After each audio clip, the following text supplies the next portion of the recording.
সঞ্চয়পত্রে পেনশনারদের জন্য একটি দারুণ সুখবর। জাতীয় সঞ্চয় অধিদপ্তর থেকে পেনশনারদের জন্য সঞ্চয়পত্রে অনেক মুনাফা সম্বলিত নতুন করে মুনাফার হার নির্ধারণ করা হয়েছে এবং এই মুনাফার হারটি নির্ধারণ করা হয়েছে আপনারা স্ক্রিনে দেখতে পাচ্ছেন জাতীয় সঞ্চয় অধিদপ্তরের ওয়েবসাইটে মঙ্গলবার 14 এপ্রিল 2026 খ্রিস্টাব্দ তারিখে, অর্থাৎ 14 এপ্রিল 2026 খ্রিস্টাব্দ তারিখে পেনশনারদের যে সঞ্চয়পত্রের হার অর্থাৎ মুনাফার হার এটি নতুন করে নির্ধারণ করা হয়েছে। এটা পেনশনারদের জন্য একটা দারুণ সুখবর হতে যাচ্ছে। আমরা জাতীয় সঞ্চয় অধিদপ্তর থেকে দেখব মূলত 1 লক্ষ টাকায় অথবা 8 লক্ষ টাকায় আপনি মাসিক কত টাকা মুনাফা পাবেন এই সঞ্চয়পত্র থেকে, সেই সংক্রান্ত বিস্তারিত ধারণা। পেনশনারগণ 50,000 টাকা, 1 লক্ষ টাকা, 2 লক্ষ টাকা, 5 লক্ষ এবং 10 লক্ষ টাকা এই পেনশনার সঞ্চয়পত্র ক্রয় করতে পারেন। জেলা সঞ্চয় অফিস, জাতীয় সঞ্চয় বিশেষ ব্যুরো সমূহ, বাংলাদেশ ব্যাংকের শাখা সমূহ, বাণিজ্যিক ব্যাংক সমূহ এবং ডাকঘর থেকে এই সঞ্চয়পত্র ক্রয় এবং নগদায়ন করা যায়। অর্থাৎ আপনি এখান থেকে সঞ্চয়পত্র ক্রয় করতে পারবেন এবং এখান থেকে মুনাফা নিতে পারবেন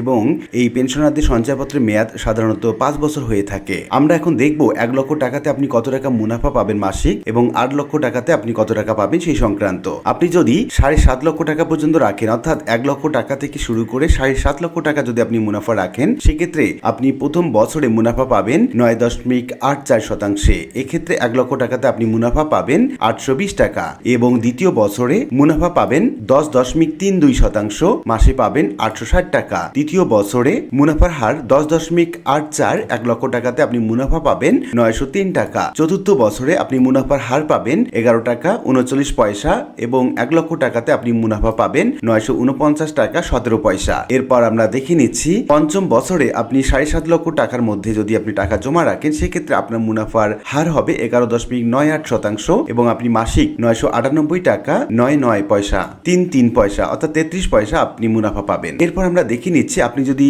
সঞ্চয়পত্র 7.5 লক্ষ টাকার উপরে রাখেন, অর্থাৎ আপনি যদি 8 লক্ষ থেকে শুরু করে উপরে যদি যে কোনো অ্যামাউন্টে আপনি যদি সঞ্চয়পত্র ক্রয় করেন, সেক্ষেত্রে আপনার মুনাফার হার হবে প্রথম বছরে 9.72% হারে এবং 8 লক্ষ টাকা যদি আপনি আর রাখেন, তাহলে আপনি মাসিক পাবেন 6,480 টাকা। দ্বিতীয় বছরে মুনাফার হার হবে 10.19%, মাসে পাবেন আপনি 6,793 টাকা 33 পয়সা। এরপর আমরা তৃতীয় বছরে দেখে নিচ্ছি আপনি যদি 7.5 লক্ষ টাকার উপরে রাখেন, সেক্ষেত্রে আপনার মুনাফার হার হবে 10.70% এবং আপনি মাসে পাবেন 7,133 টাকা 33 পয়সা। এরপর আমরা দেখে নিচ্ছি চতুর্থ বছরে আপনার মুনাফার হার হবে 11.23% এবং আপনি মাসে পাবেন 7,486 টাকা 67 পয়সা। এরপর আমরা দেখে নিচ্ছি পঞ্চম বছরে মুনাফার হার হবে 11.80% এবং আপনি 8 লক্ষ টাকাতে মোট মুনাফা পাবেন 7,866 টাকা 67 পয়সা। মেয়াদ পূর্তির পূর্বে নগদায়ন করলে, অর্থাৎ আপনি যদি টাকাটা তুলে নেন, তাহলে উপযুক্ত ছকে উল্লেখিত হারে মুনাফা প্রাপ্য হবে এবং অতিরিক্ত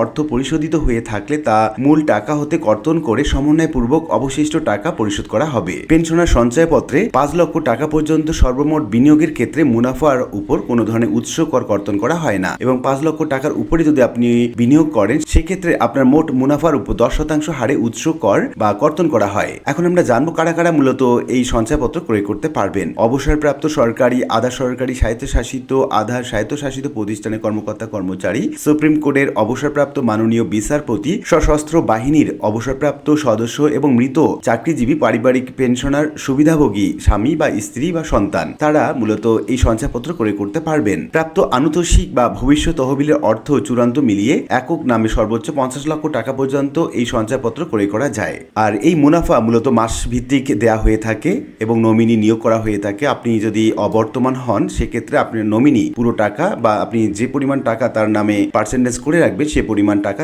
সে পেয়ে থাকবে। সঞ্চয়পত্রে ক্রেতার মৃত্যুর পর নমিনির সাথে সাথেই অথবা মেয়াদ উত্তীর্ণের পর সঞ্চয়পত্র নগদায়ন করতে পারেন, অর্থাৎ টাকা উত্তোলন করতে পারেন। আর এই ছিল মূলত পেনশনার সঞ্চয়পত্র সম্পর্কে বিস্তারিত ধারণা এবং আজকের আমি মূলত ধারণাটি আপনাদের দিয়েছি জাতীয় সঞ্চয় অধিদপ্তর থেকে, একদম অথেন্টিক একটি ধারণা। এরকম নিত্য নতুন ভিডিওর আপডেট পেতে অবশ্যই চ্যানেলটি সাবস্ক্রাইব করে রাখবেন। সবাই ভালো থাকবেন, দেখা হবে অন্য কোনো ভিডিওতে। ধন্যবাদ।